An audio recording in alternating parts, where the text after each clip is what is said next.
And these are solenoid.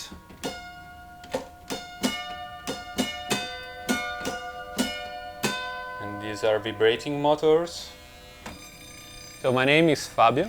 I study percussion in Tuscany and composition in Milan. The last year I started to write music for the instrument that I built. And here we have two slide whistles with mini speaker inside, and if you activate the mini speaker you can filter the sound. Most of the ordinary instruments are built in order to obtain very harmonic sound, so perfect pitch which are with very specific harmonics, and I was looking to sound with different spectrum, maybe also enharmonic sounds, and it's not so easy to obtain this specific sound with ordinary instruments, also because the shape of the instruments, the length of the strings, all these things are designed and then built in order to obtain perfect pitch, as perfect as possible, as you probably know. And so I start to build instruments that were able to produce both harmonic sound and inharmonic sounds, and within the inharmonic sound I needed to be able to control what part of the sound should I change during the performance, so also to calibrate the if it's 50% harmonics or 50% inharmonics, how to change it. And this is, I would say, this is the starting points for every instrument I built until now.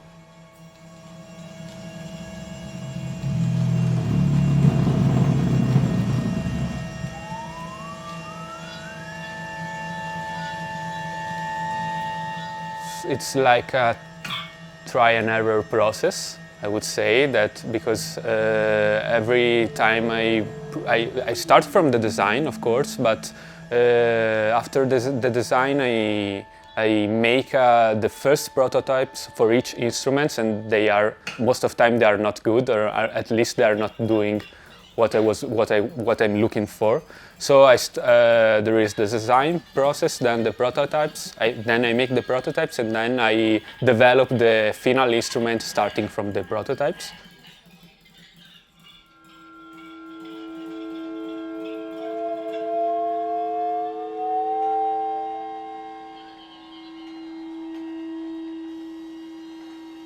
I try to use most ordinary notation system as possible in order to allow the performer to be focused only on the instrument, in order to make because otherwise they would need also to learn a new notation. It would be harder. So I just use I would say quite an ordinary notation with some symbol that help you, with some picture that help you to understand what part of the instrument you have to use. And everything is well specified within the score.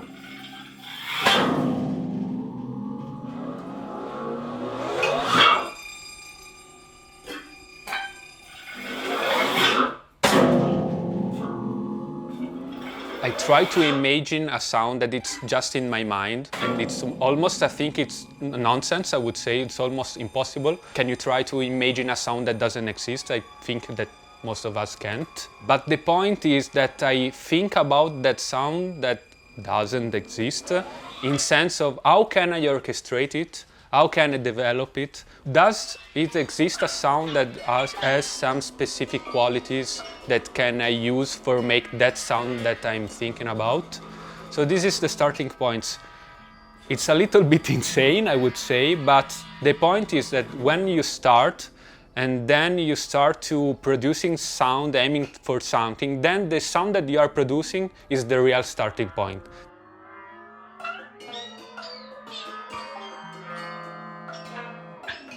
There are three pieces I'm writing. The first one, as I said, is machine inside me, because there is a big part of the piece controlled by a machine which is not a Neimann performer. And this is the reason for the title, Machine Inside Me, in sense that it's a machine coming from me that it's controlling the piece. Then it's machine outside me, and with machine outside me I mean the instruments. And in this case I have one performer for each instrument, and this is the case of the piece Neko 3 is going to play. And then the last one is just machine. There are no human performers, so everything will work with a computer, with Arduino controlling everything. I try to use an AI to develop the orchestration of the piece. While I was doing that, I thought that maybe I can use the AI even to generate picture of what the AI believed my music was about. I described to the AI how I am using the instrument, the techniques I'm using on the instruments. This is the video. It will be 15 minutes from the beginning to the end of the piece, generated by, it's like an AI commenting my piece, I would say.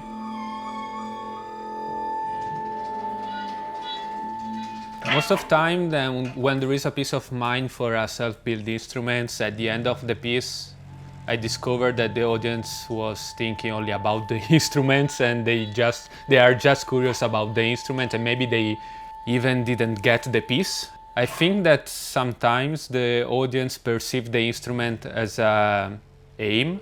I mean, the aim is the piece. I'm aiming to the piece, not to the instruments. The instruments are just tools to me. Maybe people are not used to see these specific instruments, so of course I can understand they are curious more about the instruments than the piece. Anyway, the suggestion for the audience is to be focused on the piece and not on the instruments.